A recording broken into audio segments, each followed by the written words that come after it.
Hello guys! Welcome back sa atong daily podcast. Karong adlaw, maghisgot ta og usa ka pinakasakit nga stage sa kinabuhi sa mga batan-on.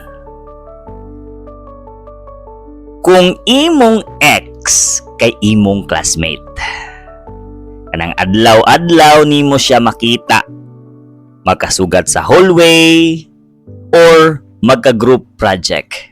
Awkward, no? Sakit. Sakto gyud. Pero unsaon man nato pag-move on nga dili lang emotional healing, kundi spiritual healing pod.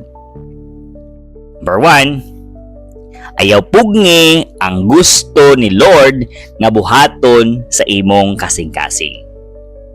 Usahay, gusto nato makigbalik. Pero basin si Lord, gusto nga makigbuwag sa imong past para makabot nimo ang iyang purpose. Sa Philippians chapter 3 verse 13 nagaingon. Giingon ni Paul, forgetting what is behind. Dili pasabot nga kalimte nimo ang tanan, pero ayaw pagbalik-balik sa butang nagi-free na ka ni Lord. Kung imong ex, classmate, ayaw pugni nga mahimong ex.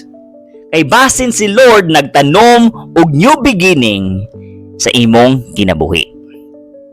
Ikaduha, guard your heart. Proverbs chapter 4 verse 23. Iingon sa Biblia, above all else, guard your heart, for everything you do flows from it. Kung pirmi nimo siya tan-awon, stalk sa Facebook or i-check kung kinsa iyang kauban, unsa man ang resulta, mas sakit. Imbis kabalo ka, maglisod kag move on. Maglisod na hinuon kag move on. So, bantaye imong heart, imong kasing-kasing. Dili tanan nga imong makita dapat nimo tan-awon. Dili tanan nga imong ma-feel dapat nimong sundon. Ikatulo, fix your eyes on Jesus, not on your ex. Hebrews chapter 12 verse 2 nagaingon, fixing your eyes on Jesus, the author and finisher of your faith. Kung mag-focus ka sa imong ex or sa imong past, dili ka maka-move forward. Pero kung mag-focus ka kang Jesus, ma-realize nimo nga naa siya better plan sa imong kinabuhi. Better plan para nimo. Ang gugma nga gikan sa Ginoo dili magdala og pain, kundi peace. So, sa mga ka-podcast, kung naglisod ka og move on karon, hinumdumi ang pagbiya sa dili na para nimo usa ka porma sa pagsalig sa Ginoo.